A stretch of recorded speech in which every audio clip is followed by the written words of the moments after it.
Mereka tiba-tiba mendengar suara misterius dari sebuah ruangan.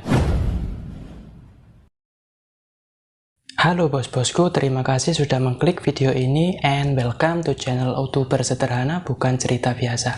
Oke, di video kali ini saya akan membahas tentang Annabelle. Buat yang belum tahu apa itu Annabelle, Annabelle adalah sebuah boneka film, bos. Iya ngerti itu judul film Bambang, tapi hantune kan yo boneka. Yo i bos. Ketwingi ngesen oncal iki lho kon. Target locked. Siniin bos.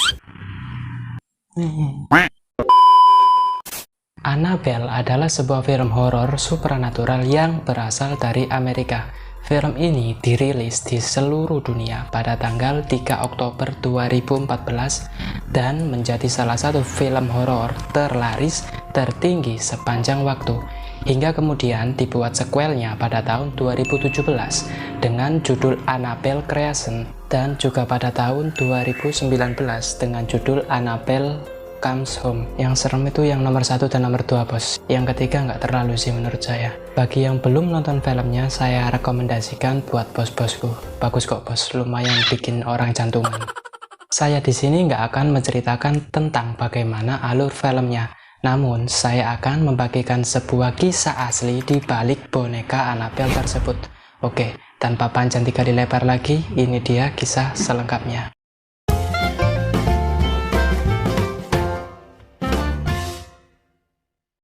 Di dunia nyata, boneka Annabelle ternyata penampilannya tidak begitu menyeramkan seperti di film.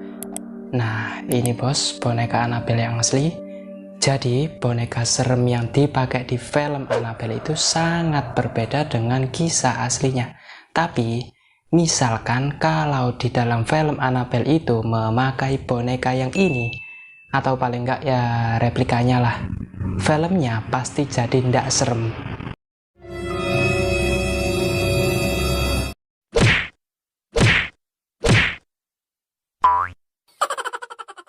Repot ya bos.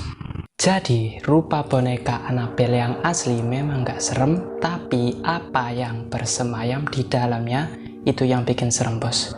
Inilah kenapa boneka tersebut harus disimpan di dalam kotak kaca di Museum Okultisme Ed dan Lorraine Warren di Monroe. Lorraine Warren pernah berkata bahwa bukan penampilan boneka itu yang menakutkan, tapi yang lebih menakutkan adalah apa yang ada di dalamnya. Kalau ingat perkataan dari Lorraine Warren ini, saya jadi teringat dengan pesan kakek bahwa kekuatan yang asli itu berasal dari dalam, bukan dari fisik luarnya.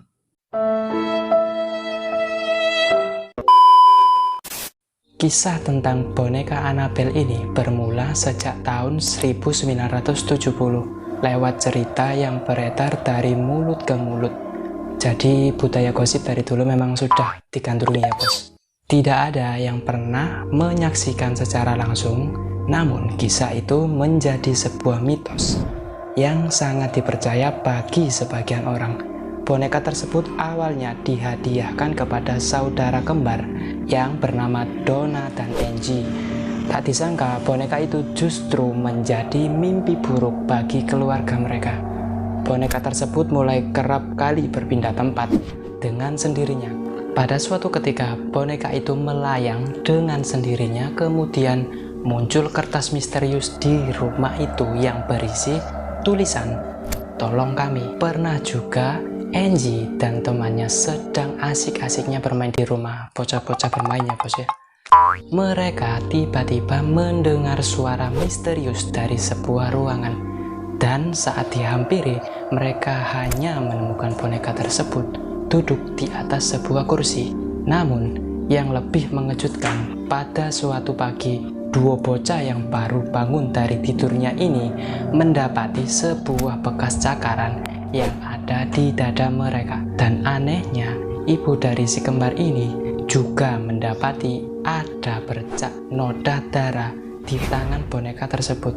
Sang ibu yang melihat kejadian tak wajar tersebut langsung saja berpikir bahwa ia butuh bantuan seorang paranormal. Beberapa hari kemudian, Ed Ed dan Lorraine Warren yang berprofesi sebagai paranormal segera mendatangi rumah Donna dan Angie. Setelah melakukan penyelidikan, Ed si paranormal berkesimpulan bahwa ada roh jahat yang bersemayam di boneka itu. Mereka lantas mengikat roh jahat tersebut supaya tidak keluar dari dalam tubuh boneka itu. Ed mengungkapkan bahwa dalam tubuh boneka itu bersemayam roh jahat gadis kecil yang bernama Annabelle Higgins. Annabelle sangat dekat dengan boneka tersebut sehingga ia tak pernah lepas darinya. Boneka ini pun lantas dibungkus dan mereka amankan di dalam kotak kaca di Museum Okultisme hingga saat ini. Pengunjung museum boleh melihat boneka itu dari jarak dekat sekalipun lantaran dianggap tidak berbahaya. Namun, para pengunjung dilarang untuk menghina atau mengejek boneka tersebut. Jadi yang nggak boleh dihina bukan cuma orang doang bos ya. Setan juga bisa marah kalau dihina. Suatu ketika, ada seorang pria yang mencoba untuk melanggar larangan tersebut. Dan tak lama setelah keluar dari museum, pria itu tewas dalam sebuah kecelakaan lalu lintas. Sementara pacar dari si pria yang ikut dalam mobil tersebut harus menjalani perawatan di rumah sakit selama setahun. Kisah tersebut dipercayai kebenarannya meskipun tidak ada satupun bukti otentik yang memperlihatkan bahwa boneka itu benar-benar hidup. Nah, itulah sedikit cerita tentang kisah nyata di balik boneka Annabelle yang bisa saya bagikan. Buat bos-bos yang suka video ini, jangan lupa kasih like, subscribe juga channel ini agar bos-bos tak ketinggalan update selanjutnya. Awas gak di-subscribe loh.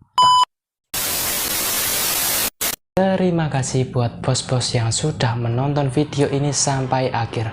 Dan jangan lupa pesan kakek tadi, kekuatan yang asli berasal dari dalam. Sampai jumpa di video selanjutnya. Dadah.